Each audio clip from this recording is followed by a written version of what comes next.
It's time for the Unnamed SWTOR Podcast, a podcast so good it doesn't need a name. So without any further ado, here's your host, JD. Take it away, Johnny. Hello, my friends, and welcome to episode 58 of the Unnamed SWTOR Podcast, recorded live during my ExtraLife stream on October 25th, 2014. I'm your host, JD, aka Gaddick Teague, and in today's episode, we'll be talking about the discipline calculator. I know it's been a while since I've recorded the podcast. Last week I was out of town. I was unable to get any recording done then, but since then we've had the wonderful SWTOR miner teaming up with the awesome Dolphy to create the discipline calculator. So we'll be talking about that, what I think about disciplines, get into some of the nitty-gritty, and how I think that disciplines need to be improved from what we see here, and obviously anything that we talk about from Shadows of Revan is subject to change because it's not out yet. That's just how stuff works. Also, we'll be talking about the PvP rewards, and I'll be combing the dev tracker because I don't know if I can talk about PvP rewards for an entire segment. So we'll see if there's any other interesting factoids and little nooks and crannies we can uncover about Shadows of Revan or the game of SWTOR. So with all that being said, let's force leap right in. Red 2, I've got a topic coming in hot requesting clearance to engage. Lock S foils and attack positions, you are cleared to discuss.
The discipline calculator. I've gone on record as saying that I do think the discipline system is a good change for the game. I think it will do wonders for helping the game of SWTOR.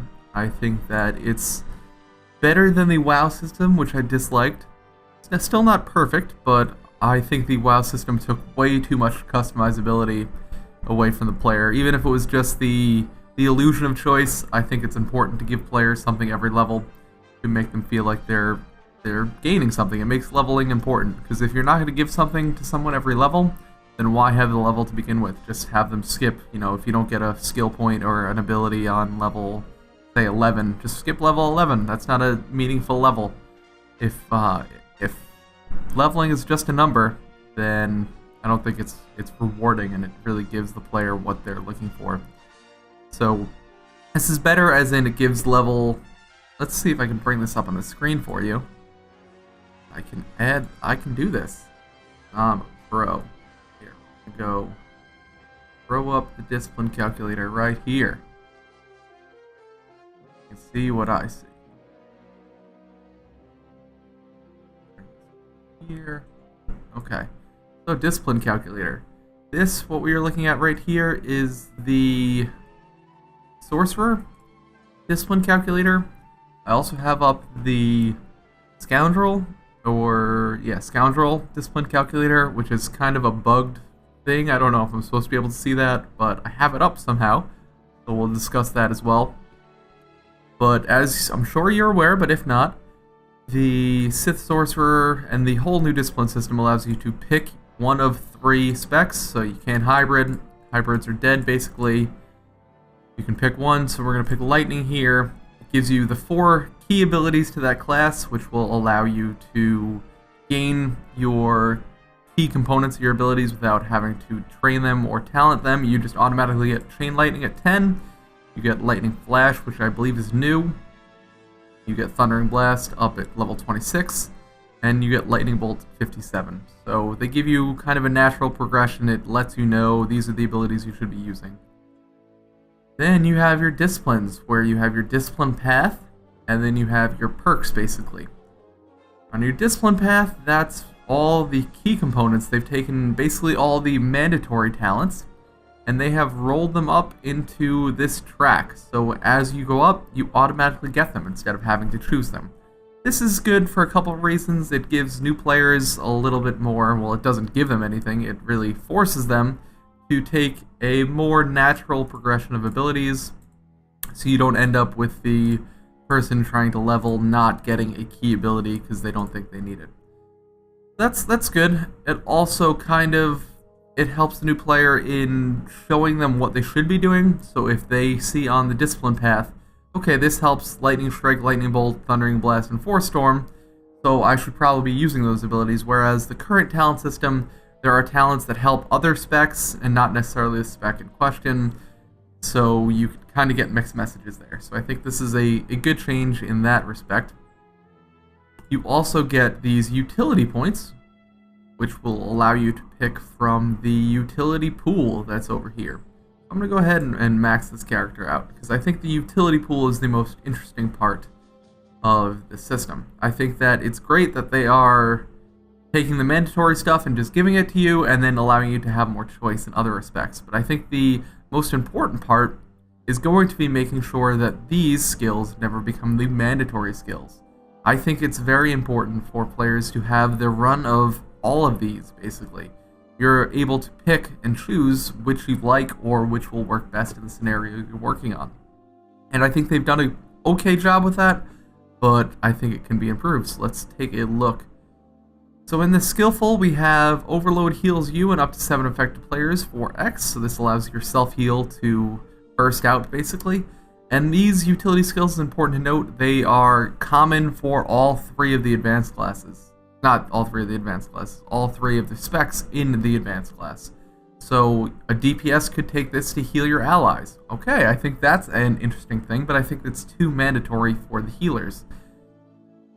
We have the Chain Shock ability, which increases the damage dealt by shock by 5%, and in addition, shock gains a 50% chance to produce a second shock that deals 50% less damage. That's a straight mandatory talent for a DPS sorcerer, so I don't think that should be in there. If they want players to have this, roll it up into here. I don't see a problem with adding more and more into the leveling path. You know, right now, if we see at level 11 and 12 you get something, and then you don't get something to 16. Why not add Chain Shock right into the DPS tree on both, right there in between 12 and 16? I don't see a problem with that. Give players more stuff just innately, and then allow them to choose the more unique stuff. So we have here increases damage reduction by 3%. I think that's a good talent. Utility skill. I think that no class will ever feel forced to take it. Maybe in PvP you'll want to take it, but I think that it's a different enough and out there enough buff that it's not necessarily a mandatory talent. Here we have the increased damage to Force Storm. I think if they're going to have increased damage talents, I think it's important for them to put them in something like the increased damage to Force Storm. Something that's not necessarily in your key rotation. Maybe you would be able to put this into your basic rotation because of this damage increase. But it's just a nice perk that helps if you're planning on getting into large group engagements in PvP. So maybe you're the person who goes to the node that you're attacking more often, and there's going to be a lot of people there, so you're going to want to take that. As a healer, sometimes it's good for healers to have the strong AoE capabilities. I know a lot of healers do like to use Force Storm, especially on trash packs, so great talent here. I think that they've done a good job with this and the damage reduction one. Also this one, the lower cooldown on Electrocute by 10 seconds, and in addition, Whirlwind affects 2 additional targets. Fine, I know this is only basically a PvP talent, there's no real use for PvE. Is it mandatory in PvP? Probably. So maybe they should roll it up into the basic discipline path as well, and get something else in there if possible.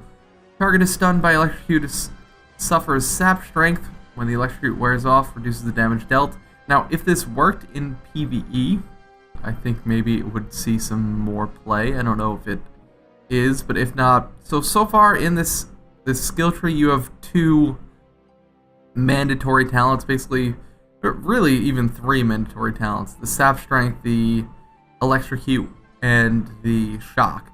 Now, if they're going to go this way, they're going to have to make sure that everything is a mandatory talent. So what's the last one here? Increases healing received by 10%. So that's not super mandatory. I could see arguments for and against that one.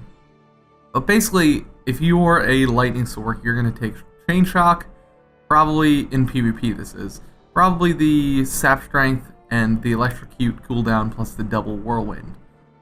I don't like that. I think that if you're going to have the mandatory talents, make sure that all of them are mandatory. Make all of these awesome and make them all really desirable for PvP. While it would be cool to take the 25% increased AoE damage, you're probably going to be better off taking the increased shock damage and the double shock, or the lowered cooldown on your PvP stun. So I think that they could do a better job there. I think it's important to use what I call the balance by combination. Make it so everything is balanced, because there are so many different combinations, it's hard to figure out what the best thing is. Right here, it's relatively easy to pick out the talents that you're going to want for PvP. The PvE talents, not so much. You know, you'll probably want the Force Storm. You'll probably take the damage reduction, maybe the heal if you want to help out the healers once in a while. Maybe you'll take the healing received buff. You'll definitely want the double shock, so you'll take double shock, probably AoE, and then one other. Now, if they could just add in more awesome stuff, then they can make the choice a little harder, because you want players to feel like they can pick a spec that's more unique and more focused on what they want to do. So maybe you'll have the AoE bonus. Maybe you could have some kind of... I like the healing. I think I prefer the lower, more generic stuff. So like the Overload heals you and up to 7 friendlies. I think that's cool. I like the healing received buff. I like the AoE damage increase. More generic stuff, not the shock deals an additional 5%. I think the unique stuff, the stuff that only affects one ability like that, a key ability, is going to become more required. So if we're going to go in that route, then we should put in the more generic stuff. Let's just keep going here since I have it on screen. Go through the rest of the talents, pick out the ones I like. So once we get up here, you get consumption. I don't like the reduced health on consumption being in here. If they want you to have it, throw it in the discipline path. And that's going to be the theme. They really need to take any of these mandatory, the ones where, okay, the healer has to take this.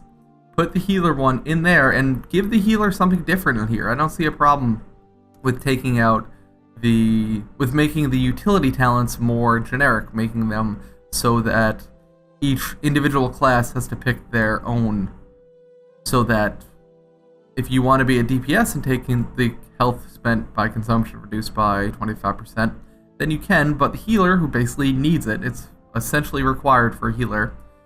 It may be required for DPS, I really don't know, but I know people talk about it being required as a healer. Throw that into the discipline path. Give players more stuff every level. Make them feel more powerful that way, and make these more crazy, unique stuff.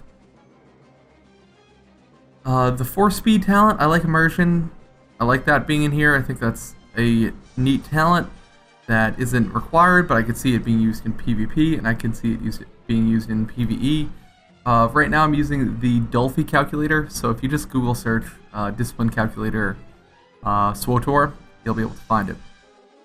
So Corrupted Flesh reduces the damage taken by all periodic effects by 50%. Another one, I love this. I think this is a really good talent.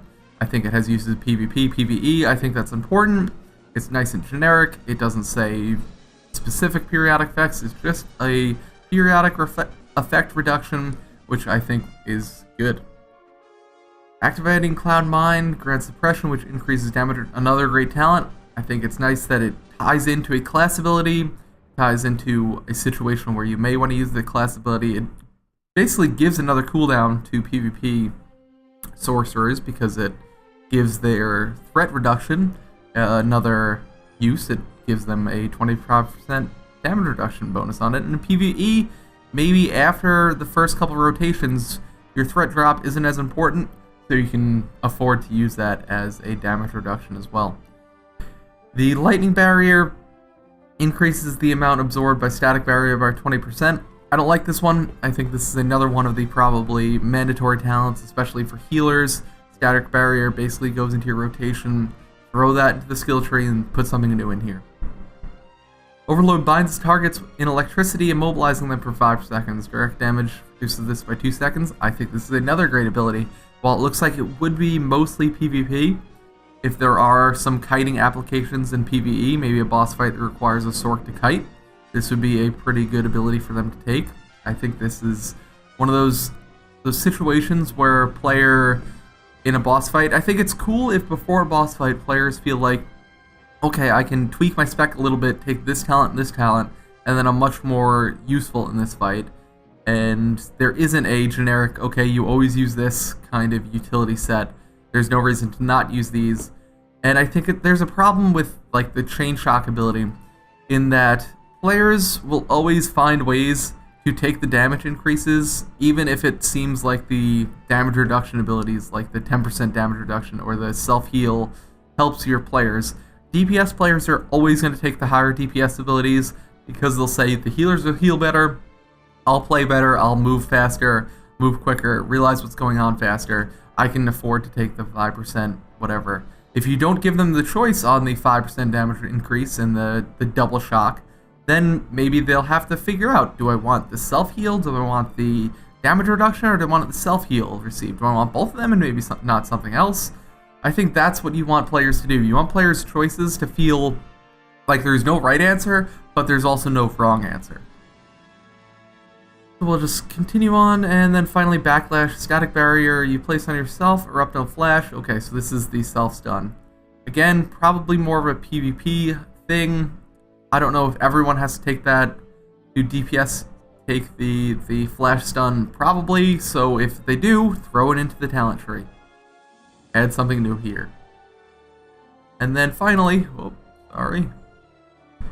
And finally, we get into the final tree, so Force Mobility allows Thundering Blast, Innervate, and Force Leech to be cast while moving. I think this is a great one. I think it will be mandatory most times, but there will be fights and situations where you think, okay, some of these other ones may be better for this fight, so I can't afford to take the on the move, or this is a not very move-heavy fight, so I will not take this one. Haunted Dreams, if your Whirlwind breaks early from damage, the target is stunned for 2 seconds. In addition, Whirlwind activates instantly. So this is a nice one. It does... I usually don't like the talents that are, if you break your CC or someone breaks your CC, then they're stunned for 2 seconds, because that seems like such a wasted point. Don't break CC. It's as simple as that.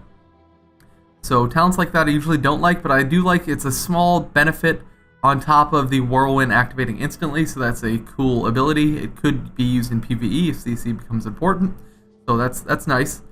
The Force Haste reduces the cooldown on Force Speed, Force Slow, and Force Barrier. So I think that's a nice one. There are situations where you're going to want that. I don't like Barrier being in there. I would prefer it to be like Force Speed, Force Slow, and maybe Force Bubble, so it's not main rotation abilities. It's more convenience things that have really surgical, you want this for a specific target, you want this for a specific reason. If you're going to be picking these utility talents like this, I would prefer you be picking them with a reason in mind, not like, well, this is probably good. So if you're picking this, it's like, I'm playing Hutball. I really like this reduced force speed and reduced force slow, so let's go ahead and pick this one. Corrupted Barrier, your Static Barrier, Force Barrier, and Enduring Bash can heal you for 2% of your total health. Okay, this is a nice benefit. It's small, not necessarily the best thing in the world, but I could definitely see uses for it. I would probably want this, but I can see why players wouldn't. So yeah, that's the epitome of a good talent there. Conspiring Force, targets affected by your affliction are now slowed by 30% for its duration. Fine. I don't see anything wrong with that. I don't think it's mandatory. It's not like a stun or anything. It's just a slow. It's not a damage increase, so I could see that being a useful one. Then finally, Surging Speed. Polarity shifts increases your movement speed by 50% while active. In addition, force speed lasts longer, force barrier ends, your force speed gets reduced. So this is an interesting one. I don't know necessarily why you'd want increased movement speed with polarity shift, because that's a DPS cooldown. So if you're using a DPS cooldown, unless you're teaming that up with the... Teaming that up with the ability to cast while moving, then I don't really see why the increase here it is. If you're casting Thundering Blast, Innervate, or Force Leech, okay, then you're going to want the increased alacrity. But if not, having high movement speed and having high cast time, they conflict with each other. Maybe they should roll the polarity shift thing into the cast while moving thing. That would make the cast while moving thing a little bit more desirable. And then they could do something like your force speed lasts longer. They could increase the duration on their force speed out of this, and they can make the force speed reset faster. So yeah, that's basically the Sorcerer Discipline calculator. Overall, I think that they've done an okay job.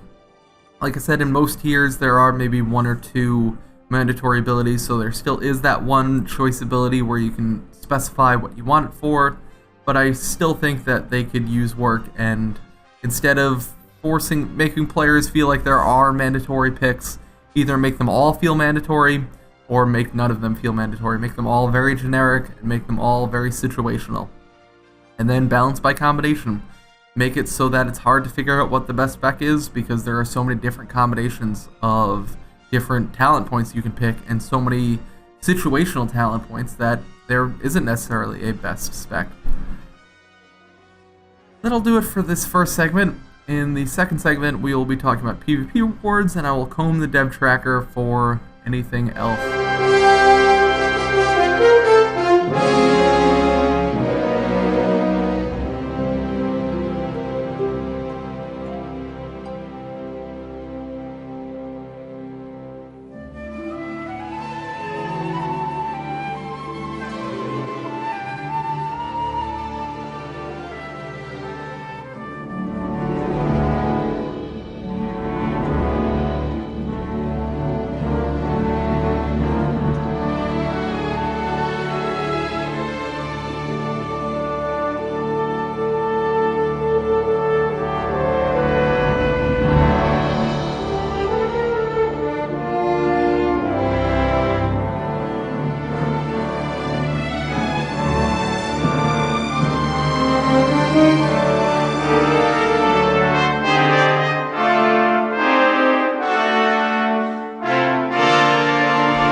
Alright, before I begin the second segment, let's just talk about ExtraLife for a little while, because I will be doing that for the next 16-ish hours. So, for those of you who don't know, ExtraLife is a 24-hour live stream. I'm in the middle of it right now.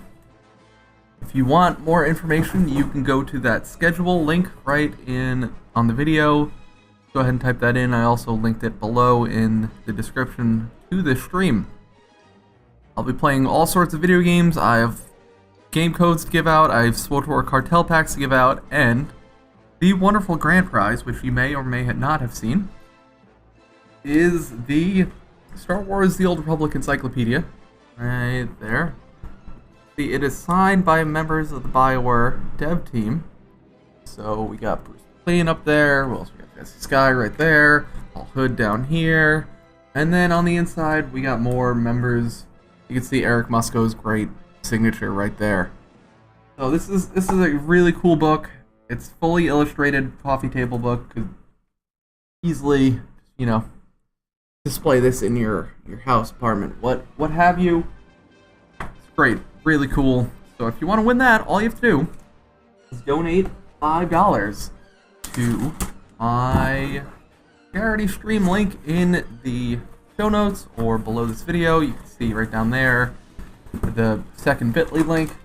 You donate $5, gives you one entry at the end of the stream. I will be picking out one random winner for every $5 over that $5 you spend. Then you get another entry. So if you want really high chance of winning, donate $1,000 or something like that. It all goes to the Children's Miracle Network of Hospitals for ExtraLife. It's really cool. So go ahead. Also in the schedule I talk more about it, so go ahead and read that. I'll be here all day. And with that, we will move on to the second topic. And that is the Ranked Season 3 PvP rewards. This was posted on the 16th, which I believe was Monday, very surprisingly actually. And it talks about the rewards you will be able to obtain from Season 3. I know Season 2 was a big debacle for many people. They just gave away the helmets to the top 96. Some stuff for your stronghold, but nothing super rewarding. Players asked for the Rancor mount again, or some other kind of mount, and man did they deliver. So here they say, "'Tis the season for furious action. We hope everyone has been enjoying Season 3 thus far, and are ready for more intense action as we get closer to the wire. Barada and Baron Deathmark have once again graciously opened up their personal collection of antiques and prized possessions to honor the glorious entertainment you are obliged to offer. Our goal is to get the rewards out to you, the PvPers wanting to best every opponent in the arena of death sooner so they can hunker down and get to a slaughtering. Excitement begets excitement, and we hope this gets your PvP juices flowing. Without further ado, here's the Season 1 reward, an off-requested mount for our reward suggestion thread. And this is, I will show it to you right now, a hot rod looking walker mount. So you can see it right here. There it is. There's your walker mount. Really cool in my opinion. I like the pipes coming out, the flame paint job, and it's a walker mount. Those are still pretty rare, so I would definitely be wanting that. Now, will this drive players to do PvP? Probably. I think it will. I think that ranked queues will be popping more frequently since they've announced this reward. They said that this is just a taste of the Season 3 rewards, and in addition, Barada will be offering a new armor set, decoration trophies, a new weapon set, a unique color crystal, and the top 96 character rewards. So I'm excited for a new color crystal, which has been mined as currently being red-orange, I think. Something like that, called Furious. And I really would like that color crystal. So these rewards are probably going to drive me to do some more PvP. More ranked PvP, that is. And hopefully it'll drive other players to do more ranked PvP. And I think it's important to note how a lot of the reaction to this has been very positive, even though this is a reskin. I know a lot of players talked about how they didn't like reskins. They didn't like the fact that the Rancor mount was going to go onto the cartel market or into the cartel whatever casino event. The casino event, they didn't like it was going in there. But this is the opposite. This was originally on the cartel market or available in the conquest events. And now they're adding it to the ranked PvP rewards, and players, I think, are extremely positive and really like it. I think that's actually something that BioWare should take note of. I think it's important for everyone to take note of. The fact that it's not necessarily what you do. Sometimes it's how you do it and how it's rolled out. I've been talking forever about how I thought that the release of free-to-play for BioWare was not a case of doing something wrong or doing it poorly. I think it was a case of implementing it poorly and discussing it poorly. I think that the way they discussed the reduced experience you get for not being a subscriber was the worst possible way they could have said it. They should have said you get an experience boost, free experience boost, just for subscribing. You should be getting more as a subscriber, not less as a free-to-play player. And I think this is another one of those situations. Players saw this mount in the game, they saw it was super rare, they saw it was super cool, and now you just reskin it as something really special, and players want it even more because not only is it a rare mount that you don't see very often in the game, it's a unique look for this rare mount that you don't see often in the game. I think they could do something for the color crystal as well, which it sounds like the color crystal will be just for this ranked season. So color crystals are kind of a dime a dozen. You don't really see, maybe the white one is still a rare one. That's really it. All the other ones you can see pretty frequently. And there are a lot of different colors. So if they give out something that's unique and you can only obtain through this, then it will feel really special. And it's something that I think players will cherish and really enjoy. It makes them feel unique. And I'll go back to this. I'll say it every episode from now until infinity, is that the goal of an MMO is to make the individual player in the sea of thousands, hundreds of thousands, millions of players, make that individual player feel like they're special, feel like they're getting something that not everyone gets. So if this mount, if the unique color crystal makes a player feel like I did something that no one can ever do again, and I am now special, that's going to make them play more, that's going to make them sub more, and that's going to make them spend more money, and that's what BioWare wants. So I think that these rewards are definitely a good change of pace. Now, what I don't like is the fact that they announced that, I don't know if they announced it, but they kind of hinted at the fact that they will be, oh yes, they do say it. They say, we will be releasing information about the aesthetics, oh, yes, that is a mistake. The aesthetics and rating required for these rewards soon. So they will be announcing the rewards again, the rating again. I think that is a poor choice. They did it last time, they did it the last 2 times. Players have said that they thought it was a bad choice the whole time because you just get to whatever rank you need to be and you stop playing. It'll probably be right around 1600 again. I think that they should go back to the percentage based. I think it's more important to keep players playing and make players feel uneasy right to the final day. Make players feel like, I don't know what I'm going to get. Make it more stressful for the PvPers, make them want to do more and get that rating higher. And that'll get queues popping, which you'd love to talk about is how queues are popping. So do that, more players will be playing right up until the final day, the final hour, the final minute. They'll be getting in all those ranked war zones. And then you can announce it. I think it's more important for you to do that than the bad feeling that you might get, the bad feeling podcast that you might get from players feeling like they missed out by a point or two because they didn't know what the final rating was. I think it'll affect more players by putting the reward threshold up there than if you just released, okay, this percentage of players, this percentage will get this reward, which is how I think they should do it. So that's really all we have on the Ranked 3 Season PvP. I will be doing some Ranked later on today. If you go ahead and check the schedule for the ExtraLife stream, I'll be doing some Ranked. Hopefully the queues pop, and we can get some games in there. I don't think I've ever had a Ranked ranking. I think I had a Ranked ranking for 8v8, but I don't think I've ever had an Arena rank.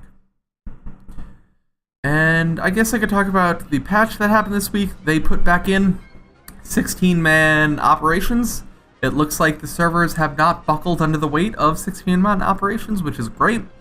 I think that 16-man is definitely the way to go for the story mode operations. It obviously puts less onus on each player. There's more of a hive mind. If one player dies, it doesn't matter as much. So I think that this is a good change. I'm glad they were able to get it done. I'm glad they were able to, get it done before expectation. I didn't think we'd see this for a long time, but it's back. Probably, when did they release the group finder? The operations group finder? I think it was earlier this year. So I think that great that they were able to get that in the game. I'm going to be doing that as well right after this podcast. So around 1 o'clock today, I will be doing a raid for the ExtraLife stream. It will be on Twitch. I don't know. I think it's Terror from Beyond is this week's operation du jour. So we'll be doing that. If you'd like to play with me in that group, go ahead and get on the Prophecy of the 5 server. You need to be level 55. You can whisper Gaddock. I'll invite you to the group, and we can queue for story mode operation. So overall, that's really all I have to talk about this week. The dev tracker has picked up a little bit, which is good to see, especially with Shadows of Revan coming on and all the speculation that the other game, I don't know, what's the other BioWare game, the 4v4, Shadow Realms? Is that it, Shadow Realm? Whatever the other BioWare game, there's speculation that that was really taking up a lot of the dev team's time. So I'm glad to see them getting in here. And I think if there's nothing else to talk about, let me give away something since you guys have made it into chat here. if you would like to win a cartel pack, right now, I will give you one cartel pack of the current shipment, whatever it is, the Sensual or whichever you prefer. All you need to do is type in chat that you want a cartel pack. So say you want a cartel pack, I'll pick one person at random to give a cartel pack to. Also go donate to ExtraLife, $5, and you can win the wonderful, cool, dare I say one of a kind. I don't know if that's true, so I'm not going to say it, but maybe one of a kind SWTOR Encyclopedia. Check it out. Donate $5 or more. Your chance to win that. And let's just go to the tape. Okay, talked about that. Alright, and I will wrap up. Sorry, this might have been a slightly content-light show. I've been working a lot on ExtraLife and getting the stream stuff set up, so I haven't put a ton of time in game or following news and whatnot. So, like I talked about before, ExtraLife to $5. I'll be doing it, I'm rating right after this, so if you want to get in, Prophecy to 5, level 55. I have a bunch of other games that I'll be playing. Check out the link in the description below the stream, where I have the schedule. I have lots of game codes for Steam, so if you like free games, check those out, come in during those times. As always, if you'd like to contact me, you can send your questions, comments, concerns to gaddockgaming.com, or you can tweet them to @GTeague on Twitter. Make sure to subscribe to iTunes to get your weekly podcast updates. And if you're new to the game or thinking of resubscribing, I provided my refer a friend link in the show notes. So if you'd like a little added incentive to come back, feel free to use it. You can also check out my website, Gaddock Gaming, where I post the podcasts, blogs, and any other gaming musings that I feel like posting on the internet. I hope you've enjoyed this episode of the Unnamed SWTOR Podcast. This is JD, signing off.